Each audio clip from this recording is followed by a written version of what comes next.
네, 보신 것처럼 법원이 청소년 방역 패스 정책에 제동을 건 뒤 후폭풍이 커지고 있습니다. 다른 시설들 역시 방역 패스에 대한 반발이 거센데 어떤 영향을 미칠지 따져보겠습니다. 자, 최원희 기자, 네. 현재 방역 패스가 적용되는 시설이 어딘지부터 알아볼까요? 네, 다중이용시설에 적용이 되는데요. 식당, 카페, 실내 체육시설 등 모두 17종입니다. 여기엔 오는 10일부터 새로 적용되는 대형마트와 백화점도 포함돼 있습니다. 어제는 이 17개 중에 학원, 독서실, 스터디 카페 이들 업종에 대해서 방역 패스 적용을 일시 정지하란 법원 결정이 나온 겁니다. 다른 업종에 대해서도 소송이 제기된 게 있나요? 네, 그렇습니다. 비슷한 소송이 이미 제기가 됐는데요. 의료계 인사들과 시민 등 1,020여 명이 지난달 31일 낸 행정소송의 첫 신문기일이 오는 7일 열립니다. 교육시설뿐 아니라 일상생활 공간 전반에 대한 이 방역 패스 자체를 취소하라는 내용입니다.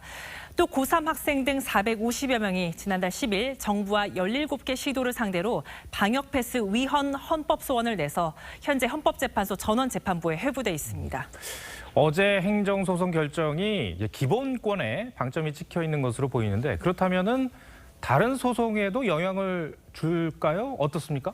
어제 법원 결정 취지는 한마디로 정부가 백신 접종을 독려할 수 있지만 미접종자의 교육, 직업 선택의 자유는 보장해야 한다는 겁니다.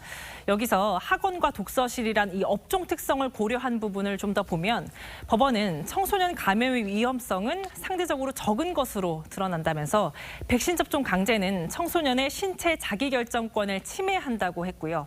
또 학원과 독서실을 이용할 때 원칙적으로 마스크를 계속 착용하는 등 기본 방역 수칙 적용받는다면서 미접종자의 해당 시설 이용이 공공복리에 중대한 영향을 준다고 단정하긴 어렵다고 했습니다. 그럼 다른 업종에 대해서는 어떻게 적용이 될까요? 네, 이번 결정은 또 청소년 학습권과 관련한 것이라서 성인에게 적용되는 방역 패스와는 사안이 다른 측면도 있습니다.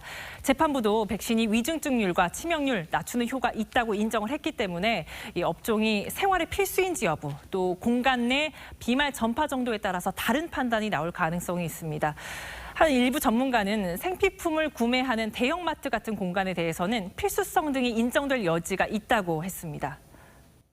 대형마트와 백화점도 상당히 필수적인 요소가 있다라고 보는 거예요. 해당 시설에서는 상시 마스크 착용이 가능해요. 마스크를 쓴다라고 하면 감염의 위험성은 상당히 떨어진다.